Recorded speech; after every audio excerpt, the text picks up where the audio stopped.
Jamais nous n'avons été plus libres que sous l'occupation allemande. We were never as free as under the German occupation. We had lost all our rights, and first of all, the right to speak. We were insulted every day and had to keep silent.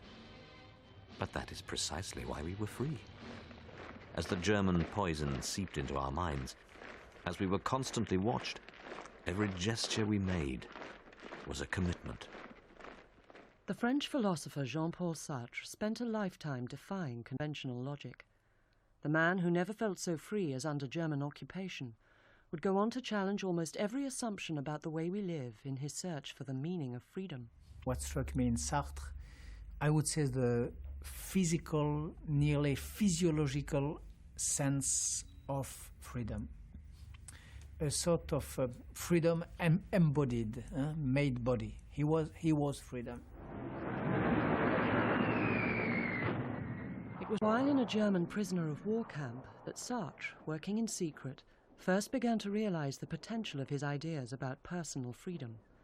He didn't know it at the time, but they would become the basis for the philosophy known as existentialism, which would transform the mental landscape of post-war Europe. Ideas so potent, they would turn Sartre himself into a cult figure, an entirely new kind of thinker who seemed to speak to the ordinary people. He spoke about freedom, he spoke about action, he spoke about despair, and he tried to tell everyone that, you know, you are in charge of your own life. Only you is in charge of that. You are allowed to build it the way you want, and it will be your own work of art. It is not his fault if people like us, who were not philosophers, who were not thinkers, took him as prophet. But there was another bleaker, less optimistic side to Sartre and his ideas. The moment when you realize that your existence is not founded upon any past objective facts, that your existence consists of what you're going to make of it, there is something slightly horrifying, maybe, about that recognition. I mean, it removes your excuses, it removes your alibis. This is a world in which we are not only condemned to be free, but in which freedom is the freedom to do anything at all.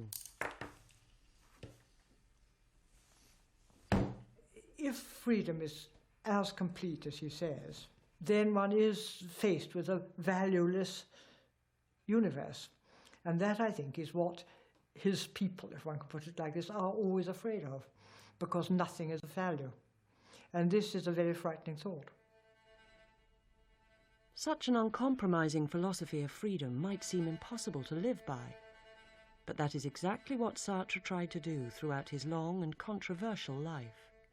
He refuses order, he refuses family, he refuses children, he refuses being faithful. Everything is the contrary, and he's happy. Well, he's a real, I don't know, you should kill men like that, you should burn them.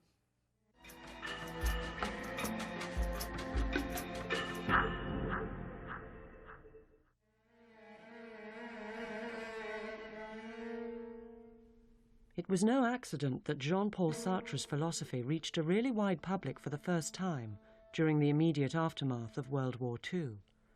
France was an exhausted country, ashamed of its past and fearful of the future, and Sartre's ideas brought a message of hope. Everybody realized that the old frameworks of values on which they'd depended, perhaps for generations, were collapsing. And Sartre's idea was that this was actually a fantastic moral opportunity. Other people were wringing their hands and saying nobody believes in Christianity anymore, nobody believes in the family and in the moral standards of our mothers and fathers and our grandparents. And Sartre's idea was that actually, from a moral point of view, that was brilliant, because it meant that people were taking responsibility for their actions in a new kind of ways. To be told, you are responsible for the period of history that you are living in. You have not only the right to choose, but the duty to choose. And if you are now surrounded by poverty, by war, by oppression, by cruelty. That is what you have chosen. And as an idea, this is like champagne. It's tremendously exciting, bubbly. It gives you an exhilaration because it gives you tremendous power. What matters is what we choose the future to be. We can choose anything we want. You and I together are going to make the future. We were against everything that had un semblant d'ordre, that seemed a little for order. So we hated that.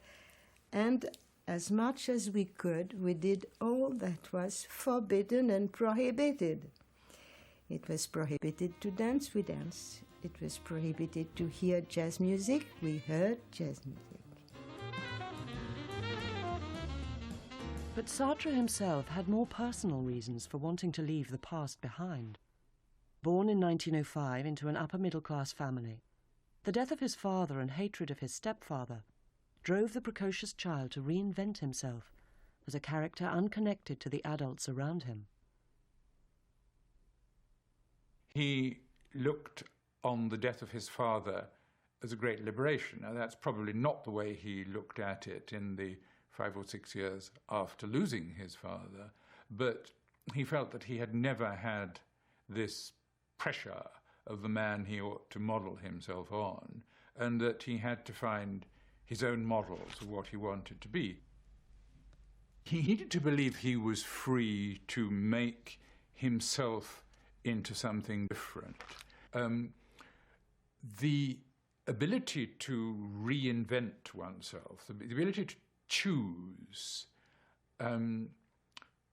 became the most important thing that was his possession, and therefore in his philosophy it became the most important thing that anyone else could possess. Another factor in the young Sartre's need to remake himself was his appearance. An infection had left him with an extreme squint, and when he lost his baby curls, he was horrified to discover himself ugly. The major turning point came when the golden curls were cut off and he came home and saw something rather different in the mirror, and much worse, found that other people were no longer reacting to him as they had before. He had lost that charm, and from then on it was his brain that was golden. Sartre would go on to study at the prestigious École Normale Supérieure in Paris, where he quickly developed a reputation as an unconventional, bohemian figure. The student who came second to him in their final philosophy exams was the writer Simone de Beauvoir. Je pense qu'il était le plus sale, le plus mal habillé. Je crois aussi peut-être le plus laid. Mais je me rappelle l'avoir vu une fois avec un grand chapeau dans les couloirs de la Sorbonne, faisant la cour à je ne sais pas quelle étudiante, parce qu'il était toujours en train de faire la cour à tel ou tel jeune philosophe. Ça, c'était mademoiselle, je ne sais plus comment elle s'appelait. Enfin. Et il avait un grand chapeau, il était en train de faire du charme, et j'avais ricané. Though Sartre always wanted to be a writer, he initially took a post as a school teacher. During his spare time, he developed a strong interest in phenomenology, a new branch of philosophy that offered a radical account of the workings of human consciousness. In 1933, he took a year off and went to Berlin to study under Edmund Husserl, the world's leader in that field. When Sartre returned to Paris, he felt he had found an entirely new way of seeing man's existence in the world. The big idea he got was that to be conscious of something is to relate to an item in the world rather than to relate to some inner representation of it within your head. What we think of as self-consciousness is actually our consciousness of the world. The idea that we have such a thing as a self, an inner character, an essential being that we truly are, that is a myth, according to Sartre. And the whole kind of moral impulse of his work is to try and get people to abandon the idea, to give up, the actually in some ways rather comforting security blanket of an idea that there is some answer, some inner answer to the question who we are. Sartre's whole argument is that there is no predetermined character which makes you be who you are. Who you are is a function of what you do. Sartre loved cinema, especially thrillers, and went most evenings. He was struck by the difference between the characters on the screen and the people on the streets outside the cinema. The people outside could do anything they liked because they were making it up as they went along. Unlike in the films he saw, there was no preordained script in real life. Inspired by Husserl and his cinema experience, Sartre began writing an essay on what he called the contingency of existence, the fact that we seem to be here by chance with no purpose in life. Simone de Beauvoir, who was now his lover, suggested he rewrite it as a thriller. The result was a novel published in 1939, which gave a name to existential angst: nausea. Here we all are, all of us eating and drinking to preserve our precious existence. And there's nothing, absolutely no reason for existing. I remember my philosophy teachers in French lycée, they were flabbergasted by Sartre, because generally, philosophers talk about the lamp on their table. When I perceive the lamp on my table, what do I see? Now here was Sartre saying, I am in a cafe and I want to know what the essence of the waiter is. That was very new. Cast in the form of a fictional diary in which the central character Roquentin discovers that existence is meaningless, Nausea was an entirely original piece of writing which immediately became widely read. It translated complicated philosophical ideas into familiar everyday images. At its heart was an encounter with a tree, during the course of which Roquentin comes face to face with what he calls the key to existence. Then all of a sudden, there it was, clear as day. Existence had lost the inoffensive aspect of an abstract category. It was the actual glue of things. This root was moulded in existence. I realized that I'd found the key to existence, the key to my nausea, to my whole life. I'd experienced the absolute or the absurd. In front of this great rugged paw, neither ignorance nor knowledge mattered.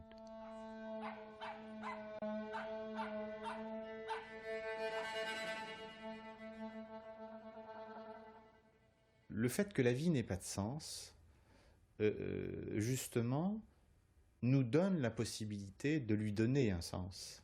C'est justement parce qu'elle n'en a pas, écrit d'avance, tout écrit d'avance, que, autrement dit, qu'on est justifié par rien à l'avance. Il dit toujours, nous sommes contingents, nous sommes nés par hasard, notre existence n'obéit à aucune raison. C'est à nous de lui trouver des raisons, en quelque sorte, de lui donner un sens. When war broke out, Sartre was conscripted into the army and assigned to a meteorological unit, charting wind conditions to direct artillery fire. Operating well away from the front line, he found that he had a surprising amount of free time on his hands. Sartre didn't have a lot of guard duty, and he would send balloons up in the air, in my opinion, a very philosophical gesture, and wait to see which way they drifted. And he had what he did not possess in unlimited quantities when he was a teacher, that is time. And there he could reflect on himself and also reflect on the world. In this somewhat unreal situation, Sartre thought and wrote intensively. He worked on a fictional trilogy, The Roads to Freedom, and began the major philosophical work of his life, Being and Nothingness. It was heavily influenced by the German philosopher Martin Heidegger, who by a strange coincidence had worked as a meteorologist in the First World War. Peter and Keller went off to get hydrogen. It was their turn. I reread Heidegger's lecture, What is Metaphysics? I spent the day staking out a position vis-à-vis his. The philosophy I'm writing is personal. It plays a role in my life, protecting me against the melancholy gloom and sadness of war. Philosophy and life have really become one.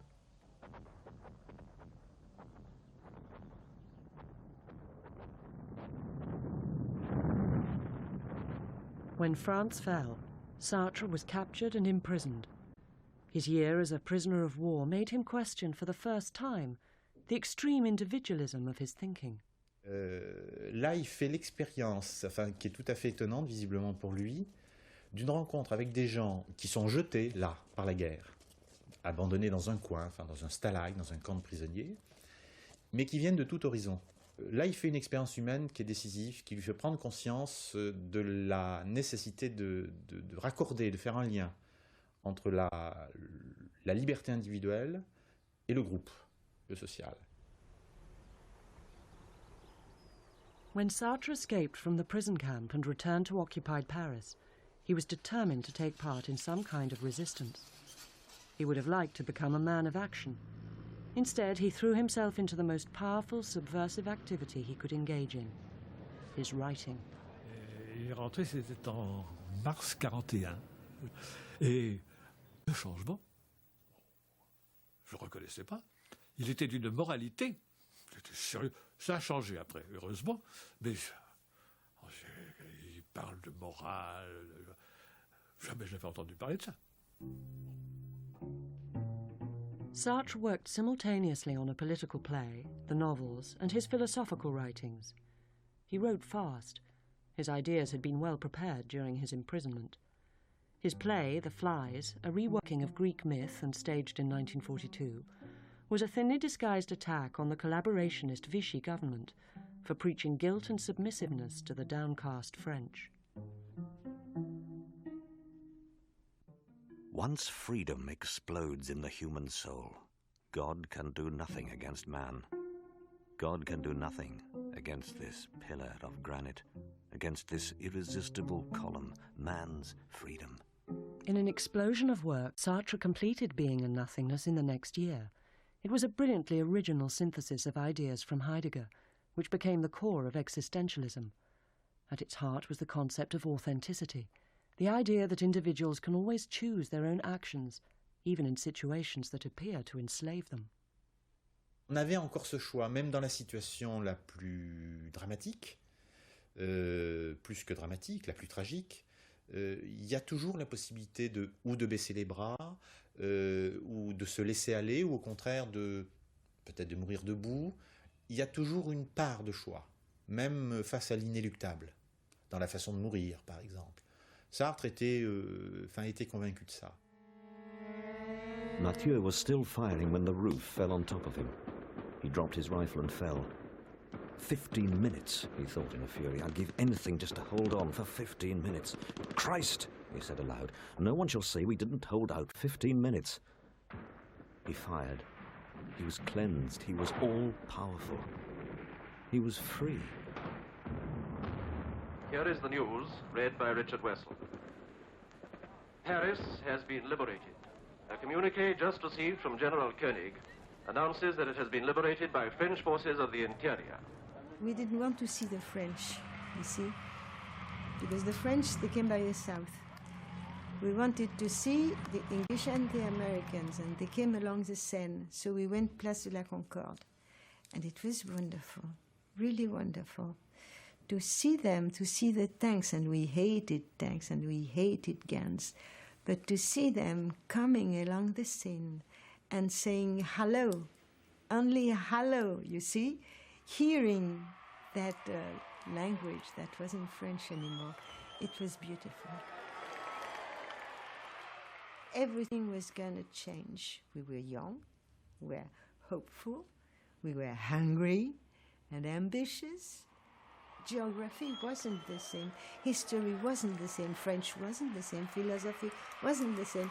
The school had to be completely changed. It could be changed because we had learned our lesson. So Sartre became our chief. He didn't want to. He just wrote because he thought it was true.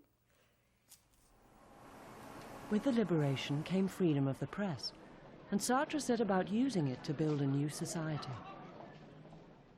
Sartre ne dit pas « il faut s'engager ». Soyez engagés. Il dit « vous êtes engagés, même quand vous ne le savez pas ». Vous avez des positions sociales, vous ne la connaissez pas.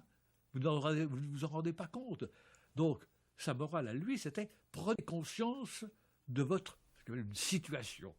He started a magazine called Les Temps Modernes, which he hoped would help to drive social change. It was formidably important, not only because of the number of people who contributed to it, and because Sartre was the director, though the woman who really got things together and read the articles was Simone de Beauvoir.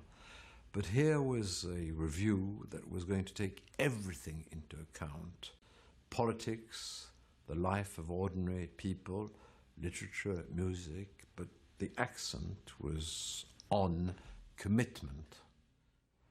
Sartre really was born out of 3 weeks. His fame was, really was made during 3 weeks of the month of September 1945, where he really appeared like the writer on the scene. He gave a conference called Existentialism is a Humanism. He published his novel, The Chemin de la Liberté, Roads to Freedom. He gave out the first issue of his monthly magazine, Les Temps Modernes. And then his play, Huis Clos, No Exit, had been, performed for many months then. Sartre's newfound status as France's most prominent writer was held by his very accessible lifestyle in and around the cafes and bars of Saint-Germain-des-Prés. Here was a new kind of very public intellectual, who even seemed to write his books in between sipping cups of coffee and chatting to friends. Au Flore, il y avait, elle existe toujours, une salle au premier étage. Maintenant, il y a des gens qui viennent là tranquillement. Mais enfin, ils viennent plutôt pour lire. Si vous veniez un matin à 10h, vous apercevez Sartre, Le Castor, Bost, Scipion, qui chacun était à une table et écrivait, grattait, de temps en temps parlaient entre eux, bien sûr, mais c'était une salle d'études comme une classe. The people around them, they all lived in the same hotel. It was like living in family, near one to the other, and not having, not being in possession of things. He owned nothing. No flat, no car. He even threw away all his books one day. He was interviewed by people in cafes and so on. People would ask him, but what is existentialism? And he would say, existentialism? I do not know what that is. My philosophy is a philosophy of existence. And he comes from a very complicated German philosophy, which is phenomenology. But I'm not going to explain to you right now, he said. So one of the things is that, the kind of people press started to pull some elements from his very thick and dense works into the popular press by giving, bits here and bits there. So basically, they started to build a whole thing out of existentialism. Sartre himself didn't exactly discourage the kind of fashionable image that was growing up around him.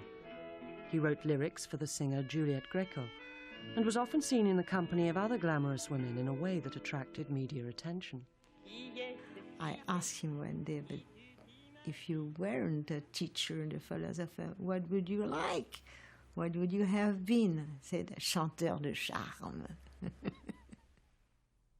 But as well as being fascinated by Sartre's lifestyle, the media was also scandalized by his atheist ideas. The mainstream press attacked him continuously, accusing him of moral corruption and of spreading hopelessness among the young. Sartre tries to rebuild the idea of freedom taken out of the Christian culture and to get rid of the power of God on human life. And so he comes to the conclusion that if God exists, man is not free, and if man is free, God does not exist. He says there is no God. Well, more than half the world is against him. That's how he's bad. That's how he's nasty. That's why he shouldn't be read. That's why he should be burnt. Then he says liberty is for everybody. Everybody's got right to liberty, got right to go everywhere, say everything, think everything, do everything. And they condemned him as they condemned Socrates. He didn't like being famous. It stopped him in what he wanted to do. When he was in his bureau with his paper, then it was all right. He gave rendezvous sometimes to people, but when he was stopped in the street for autographs or somebody who said hello, he hated that.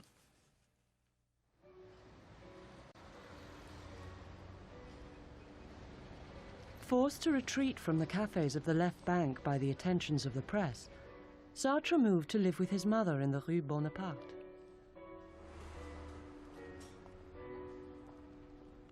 They lived quietly, often playing piano duets together, and Sartre was free to write, away from the prying eyes of the world.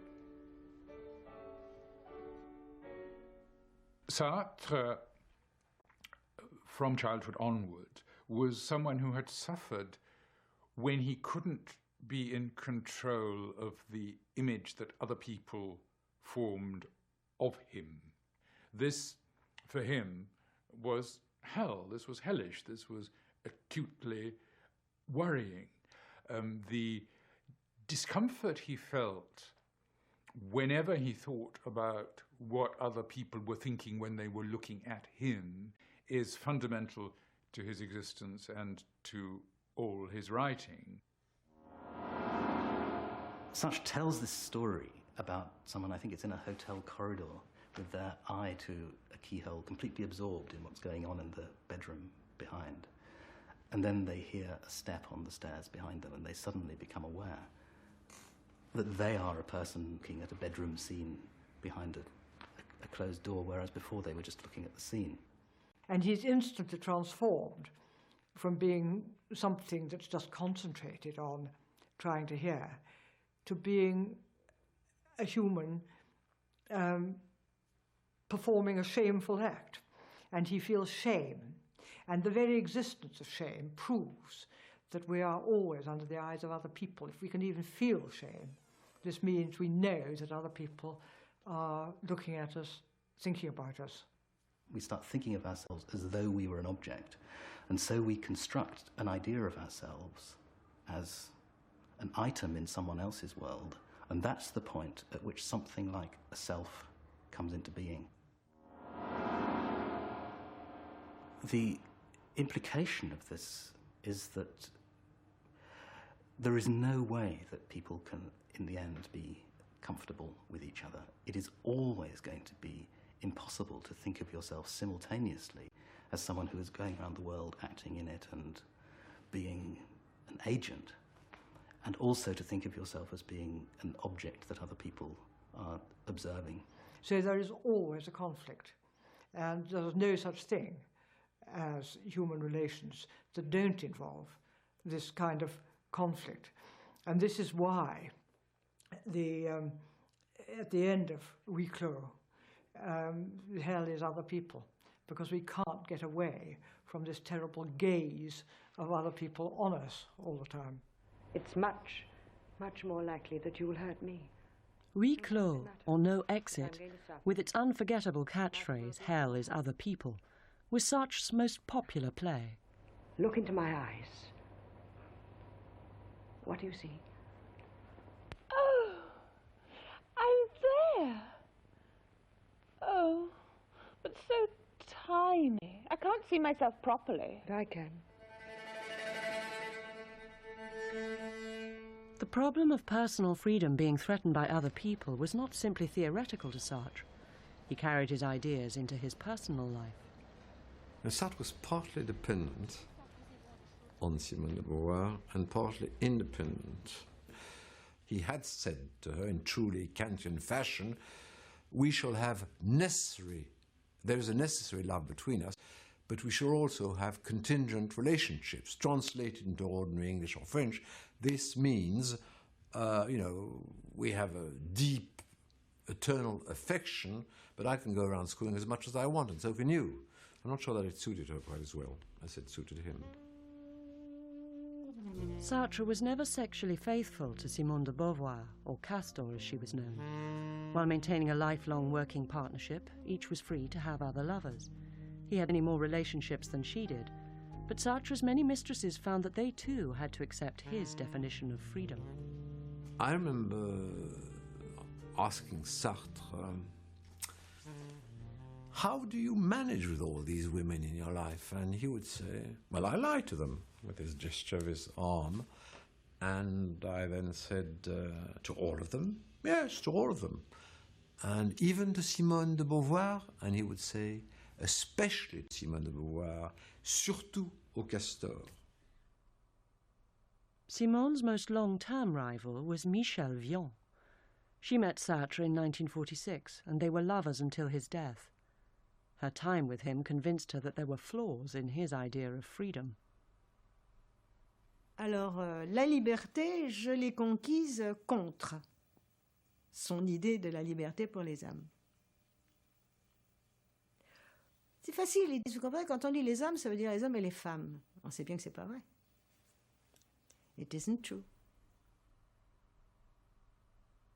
Simone de Beauvoir's experience of this kind of relationship undoubtedly fed into her book, The Second Sex.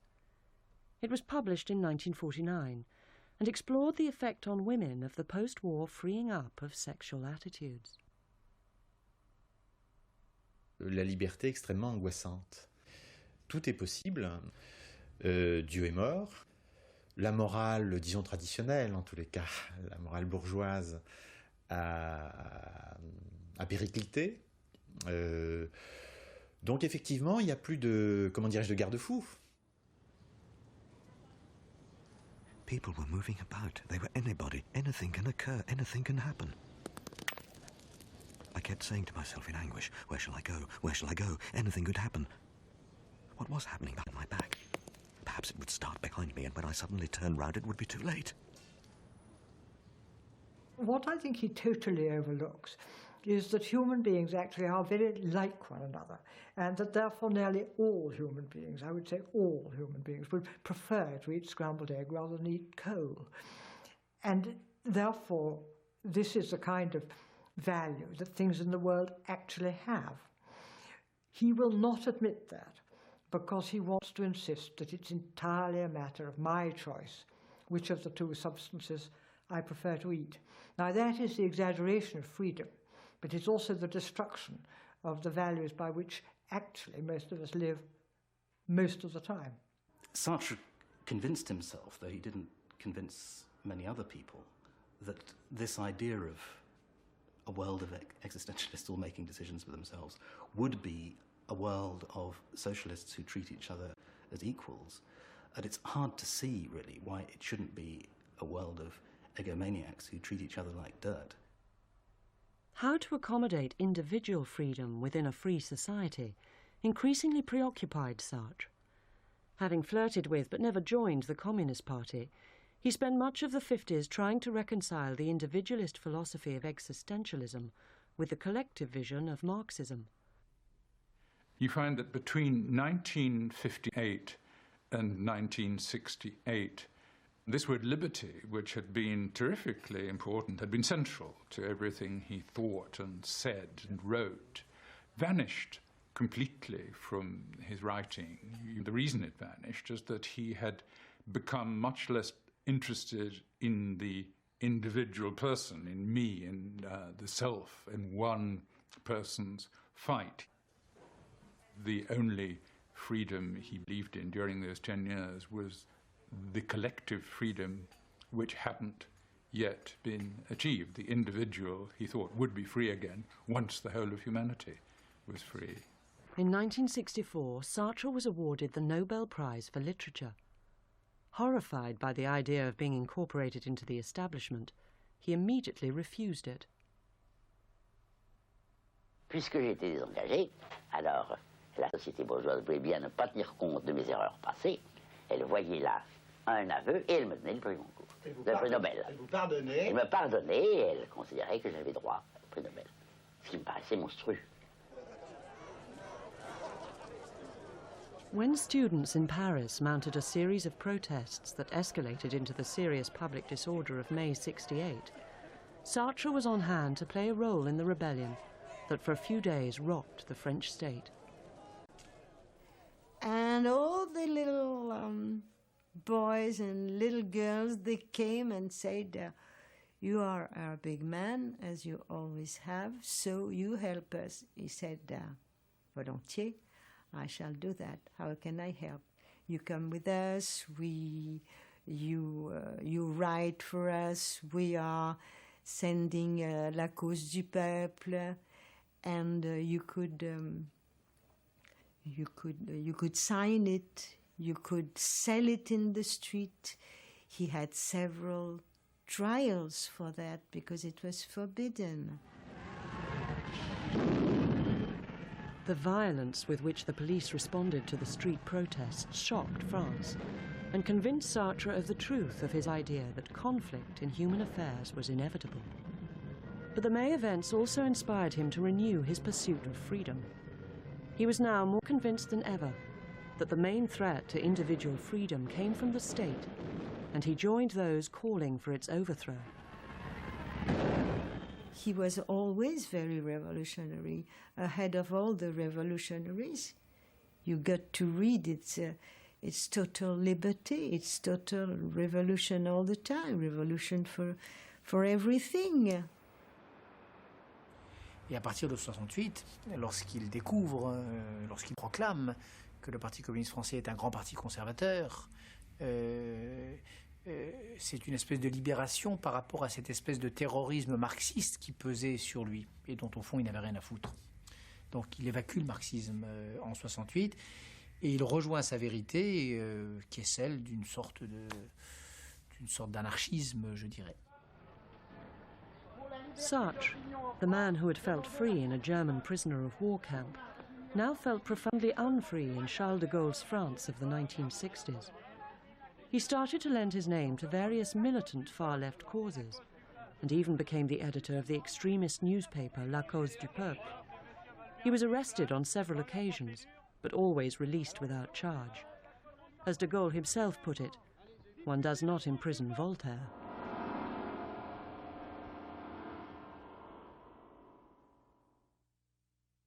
I suppose the point is that freedom, as he had conceived it, had always been a fantasy. It had been a very useful fantasy, not only for him but for France. The public reaction to his ideas was an immediate demonstration that the individual idea could ignite a fervour and a useful fervour in a mass of people. But the longer he lived, the clearer it became that individual freedom did not exist. Chez Sartre, toujours cette idée de l'échec, quand même.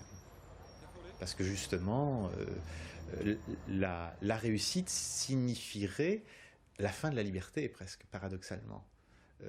Ça signifierait la fin de la liberté, puisque, par exemple, la révolution qui s'installe ne veut plus reconnaître les nouveaux problèmes. Elle est établie, elle est institutionnalisée, et elle désigne comme traîtres à la révolution tous ceux qui osent encore lever le doigt pour dire ça va pas ou pour protester. Donc d'où ce style chez Sartre, d'une certaine façon, d'une sorte de révolte perpétuelle. As Sartre's ideas became more extreme, even his supporters found it difficult to follow him. In the 70s, Sartre made himself the advocate of social violence, which was actually a counter-violence to the violence of the government. And he went so far as to support the terrorist attack on the Olympic Games in Munich, with this argument that terrorism is the atomic bomb of the poor. The only weapon available to the Palestinians is terrorism. It's a terrible weapon, but the poor and the underdogs don't have any other weapon. Violence exists. It exists in regimes run by police who are themselves violent. People who are victims of such regimes can do no other than respond with violence. I see it as a valuable political gesture. Il était quelqu'un qui faisait l'histoire.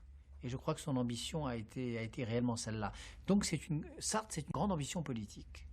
Une ambition politique ratée, peut-être, une ambition politique qui a connu des heures et des malheurs, mais enfin, une ambition politique. Je veux dire par là qu'on ne peut pas dire...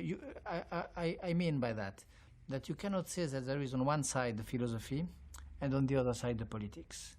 You cannot separate them. You cannot... and if you consider, for instance, that Sartre made only bullshit with politics, you cannot save the philosophy. You cannot, there is not two Sartre. It is the same one. You know, a lot of times you will hear that Sartre is incoherent, Sartre has betrayed himself, Sartre has been with the communists, without the communists, against the communists. I mean, that he misunderstood this, misunderstood that, he made mistakes on this and that. I mean, I don't think that is very important. It's an attitude. It's do not take anything for granted, criticize it, attack, find your own way. He would say something wonderful. He would say, I think against myself. You have to think against everything which has been given to you by education. You have to criticize every single thing which is being given to you. Sartre spent his life testing the limits of traditional thinking. But at the heart of this philosophy is one deceptively simple question. If human beings are truly free to do anything they want, how are we to live our lives? Sartre never did find a convincing answer to this question, but he was never less than unflinchingly honest in the attempt. Il va faire une critique permanente des valeurs pour essayer de fonder philosophiquement la valeur de la liberté. Et ça, je dirais qu'il n'y est pas véritablement arrivé. C'est-à-dire qu'il y est arrivé en nous montrant par le chemin qu'il a fait que la liberté, ce n'est pas un but, ce n'est pas non plus comment dire, un moteur, quelque chose qui vous anime, c'est une action. L'important, ça n'est pas tant la liberté, c'est le chemin qu'on trace soi-même pour y tendre.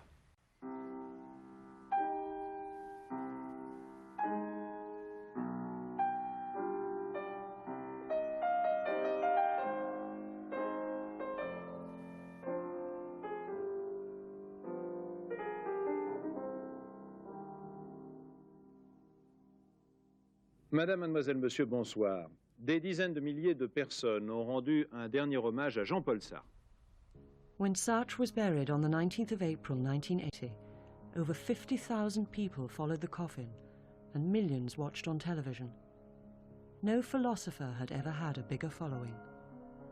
When he died, somebody said, now that he died, we've lost a compass, because we will not be able to say to ourselves when something important happens, what does Sartre think about it, which used to be the way we would behave. So basically, he would be an ethical compass.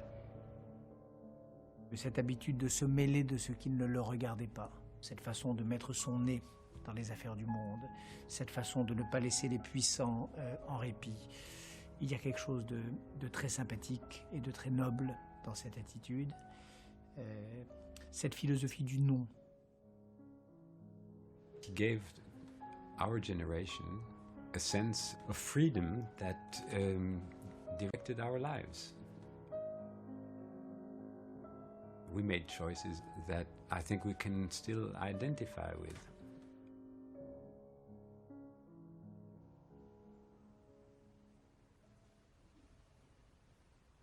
I'm just aware that at the present time, the message of freedom that Sartre is delivering is not accepted, as if this burden of freedom that he's putting on everyone's shoulders is too weighty.